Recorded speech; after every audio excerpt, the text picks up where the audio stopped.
kita berdoa. Kasih karunia dan damai sejahtera dari Allah Bapa dan dari anaknya Tuhan Yesus Kristus menyertai kamu sekalian. Amin. Firman Tuhan bagi kita hari ini tertulis dalam kitab 1 Korintus 1 ayat 28. Dan apa yang tidak terpandang dan yang hina bagi dunia dipilih Allah, bahkan apa yang tidak berarti dipilih Allah untuk menyediakan apa yang berarti. Akan natiuk di portibio jalan amar lea dipilih di batang. Tunggu siswa dado asal suara konona naung cong cungian. Demikian firman Tuhan. Saudaraku, judul renungan kita adalah kehendaknya. Tetapi ketika Allah memutuskan untuk memanggil kita dalam keadaan kita yang apa adanya, ada maksud dan tujuan Tuhan yang luar biasa bagi kita, yaitu untuk menunjukkan bahwa Tuhan dapat memakai kita yang biasa-biasa itu menjadi luar biasa. Ketika kita mau menerima panggilannya.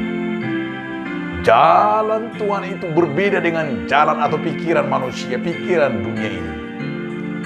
Tuhan bisa mengubah pencuri menjadi penginjil. Tuhan bisa mengubah pembunuh menjadi pengkhotbah. Tuhan bisa mengubah yang tidak masuk akal dunia menjadi masuk akal. Dan itu adalah kehendak Tuhan dan tidak ada yang mustahil baginya. Salah satu adalah yang dirasakan oleh Paulus. Maka Paulus berkata, apa yang terpandang dan yang hina bagi dunia dipilih Allah untuk menjadi, yaitu kehendak Allah dipilih. Inilah yang kita sebut dengan sola gratia, anugerah. Anugerah itu memanggil kita, anugerah itu dirasakan oleh Paulus yang harus dirasakan tujuan hidupnya. Bukan untuk bermegah apa dalam tindakannya, tapi bermegah hanya di dalam Tuhan.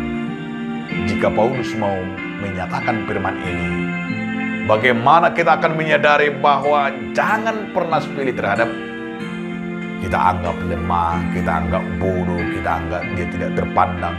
Bahkan kadang-kadang kita sombong dan kadang-kadang kita merasa diri kita paling pintar, paling hebat, paling berkuasa. Bahkan kita sering mentertawai orang yang lemah, orang yang kita anggap rendah. Namun ingat, di suatu saat kamu akan direndahkan. Dan suatu saat akan kamu menjadi orang yang terlemah dan akan dipermalukan. Jadi jangan merasa super, jangan merasa hebat. Karena itu di sini dikatakan oleh Tuhan bahwa Paulus benar-benar merasakan ini.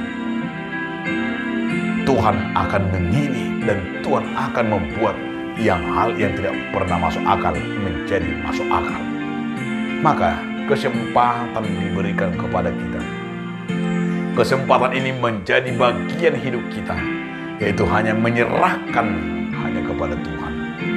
Maka hidup kita ini, setiap apa yang kita rencanakan, yang kita putuskan, dan itu adalah sesuai dengan kehendak Allah.